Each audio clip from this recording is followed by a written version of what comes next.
Yo, I'm about to tell you guys about a superpower that can really just determine whether or not you achieve your dreams. This is something that I struggled with for a long time, and I'm sure a lot of you guys do too. A long time ago, I was just a lost little dude. I was into this, I was into that. I constantly said yes to people. I constantly said yes to anything that I thought was gonna bring some success to my life. And what that does is it distracts you. Every time you say yes to something, you're saying no to yourself. And if you guys can learn to master this one thing, then anything that you want is achievable. And that one thing is focus. Let me tell you why focus is so important. Right here, we got 1, 2, 3, 4, 5. Say you got 100% energy throughout the day, and you put 20% right here, 20% right here, 20% right here, 20% right here, 20% right here. You feel like you really got a lot accomplished because like you've done so much. You stayed so busy that day. But each one of these things, they just grew just a little bit. So now, imagine if you just, instead of putting 20% into 5 different things, you just put 100% into one. So now this thing's all the way filled up. And imagine if you do that every single day for the next 365. Imagine what type of success you can see. And the reason I'm making this video is because this is something that I myself struggle with. I try to do multiple things. And right now it just is what it is. But I'm really trying to be more dialed in, more intentional with my time. So if you find yourself constantly saying yes to other people, if you find yourself constantly chasing the next shiny thing, and you can't seem to stay focused on one thing, remember what I just told you. Because putting 100% effort into one thing day in, day out is going to get you way farther than putting 20% effort into 5 things.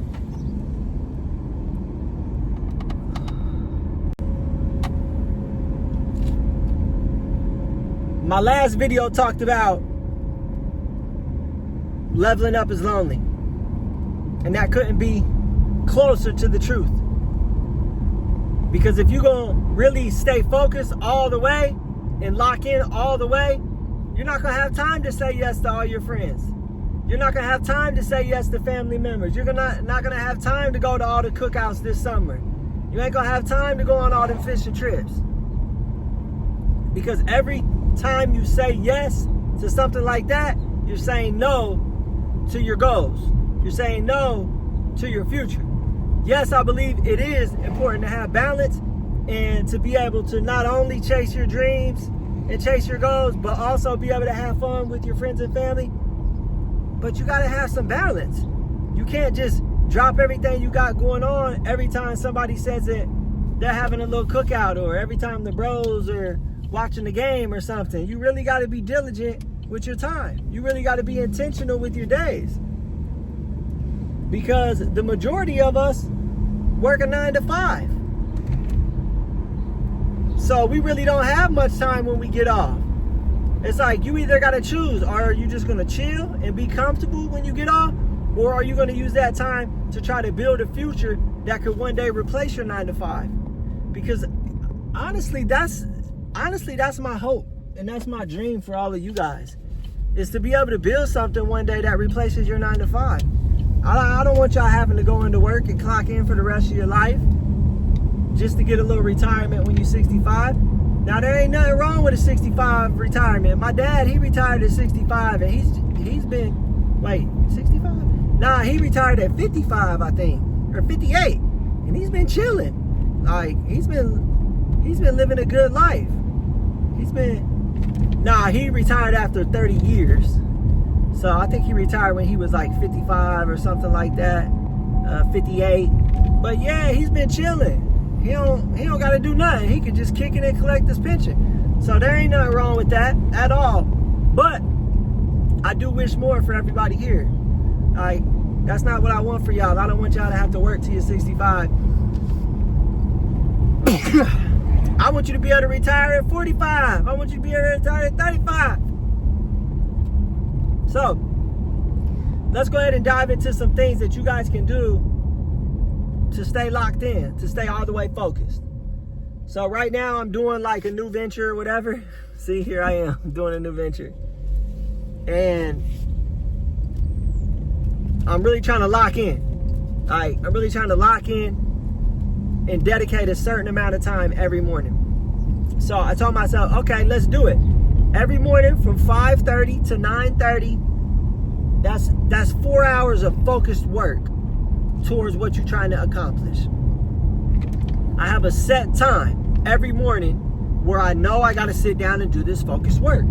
So that's the first tip.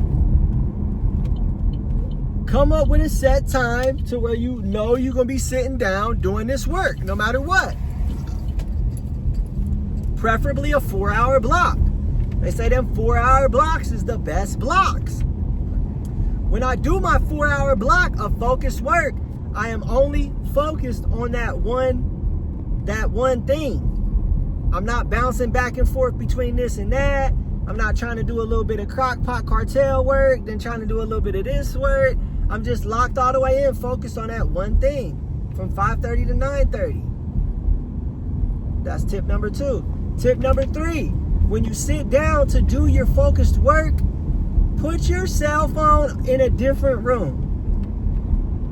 This is probably the biggest game changer for me when it comes to doing focused work, is having my cell phone in another room. Because if I don't have my cell phone in the other room, I'm always thinking about picking up my cell phone and checking this, scrolling that, opening up apps just to check them for nothing, knowing there ain't nothing in there.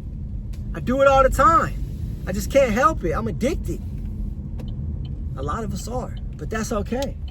Because out of sight, out of mind. If you take that cell phone and you put it in the other room, you ain't even sweating it. You ain't thinking about it at all.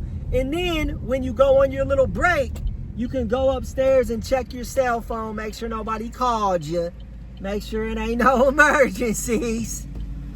No, but for real, man, it's crazy.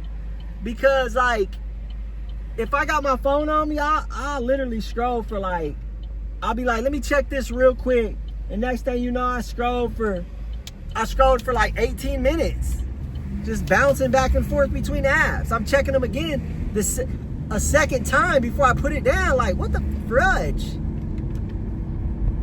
So that's why it's important. You gotta take that cell phone, man, and throw it out the window. Nah, not for real, but for real. I keep my cell phone up in my room when I do my deep work. I get so much shit done. Then I'll go check my cell phone, and then I'll leave it up there again. And then now it's time for me to do another deep work session on my day job, my 9 to 5. So it's like, which is the Crockpot Cartel. That's my 9 to 5. So that is the third thing. The next thing is say no, y'all. Like, just learn to say no. Just know that it's all right to tell people no. You don't always have to say yes. Like, you don't always have to answer people's calls. Like, it's not the end of the world. Like, if your cousin calls, or one of your homies, or your brother, your dad, your mom, like, you don't always have to pick that phone up. You don't. You could call them back another time. So remember that. Prioritize yourself and what you got going on before you prioritize and picking up the phone and just yammering for 30 minutes with somebody else. You don't have to say yes all the time. You don't. You don't. Okay, and then the next thing I want to go into is earwear. You got these things called headphones, right? Mine are the ones that go over your ears. I think they was like $100. They're JBLs. They're noise canceling. You put them bad boys on, and you put on some brain focus music, like some binaural beats is what they call it. And bro, you could just lock in. It's crazy. You be all the way locked in, like. it's like something about the music. Like they'll play certain frequency over here and then certain frequency over here, and it causes you to focus. But at the same time, it's like techno music. Man, I'll be turning up to that stuff. And then the last thing that we'll talk about is there's something called the Pomodoro effect. And basically they say that you should like do a 20-minute work and then take a 5-minute break. But I don't really go by that because I feel like 20 minutes is not nowhere near enough. So I do like take breaks, but I'll try to work at least for like an hour, maybe even 2 hours. You feel me? And then I'll take a very quick break. But like for real, I'll do like an hour and then I'll stand up and walk around for a second, go pet my cat, maybe walk and get a drink of water. Then like after 2 hours, I'll get up real quick, boom, boom, boom, maybe make a little egg sandwich or something. You feel me? So I'm not working the whole 4 hours straight through, but I do work an hour at a time straight through, like maybe 2 hours, like if I'm really locked in. So yeah, it is important to take breaks, like when you're doing these 4-hour sprints. But yo, commit, lock in, go crazy. All right, so that's about all we got for today's video, y'all. I just wanted to come in here and talk about the power of focus. Not only to teach you guys about it, because I myself need to learn how to focus as well. I hope that y'all have a good one. See y'all on the next video. Let go.